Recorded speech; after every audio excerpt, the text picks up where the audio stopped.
So Bill Maddox was a radio guy. He got most of his training was in radio, and there was such great emphasis placed on people who could ad lib and not necessarily disc jockeys, but just people who came up in the radio world and then made the transition to television.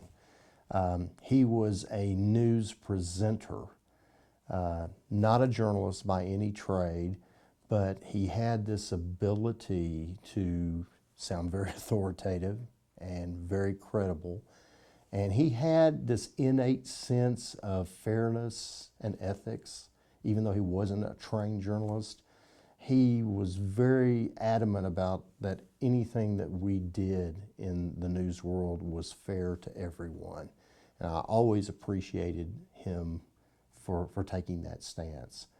He was just a mentor. I don't think I could have been a news anchor if it hadn't been for Bill Maddox, because I started as a producer, a writer of news when I left college and was working at KMAC. And then on a weekend, the news director at that time walked in and said, "Hey, our sports guy's going on vacation. Any of you know sports?" And I literally raised my hand because I had been a sports editor at Tech. And he said, "You're on the air Monday night."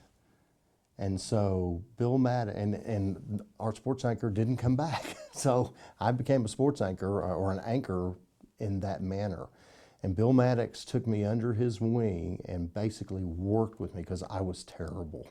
I was beyond terrible, I'm gonna be honest with you.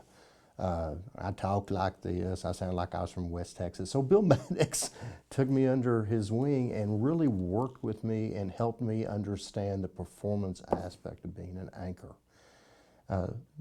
My favorite story about him is that every Friday he would work with me, we actually would sit down like for 30 minutes and just go over and practice stuff.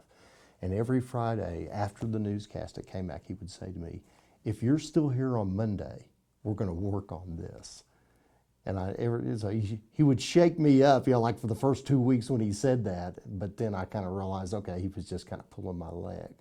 But he knew what he was doing. He was a great presenter.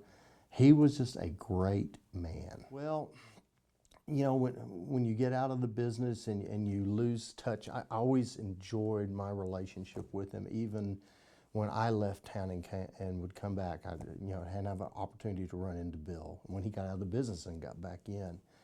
I'm just gonna miss knowing that someone who had such a tremendous impact on my career is no more, has passed on.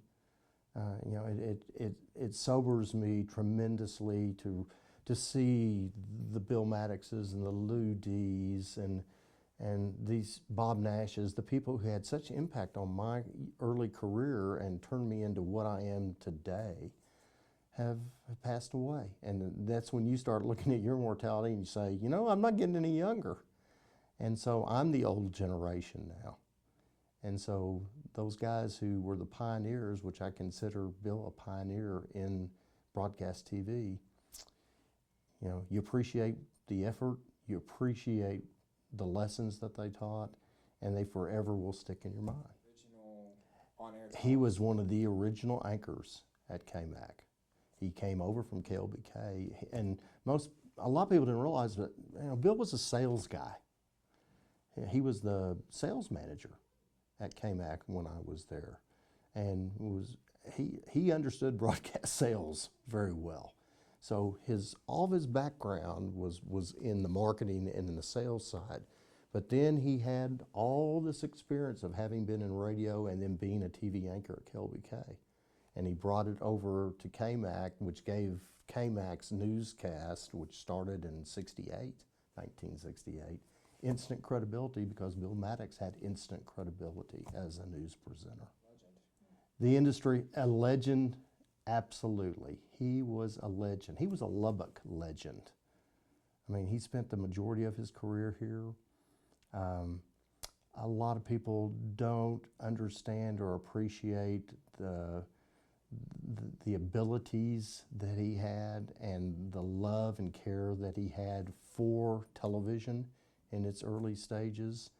And he is responsible for a lot of people who went on and had great careers. He taught them how to do it and how to do it right. Gonna miss him. Love the guy. Love the guy.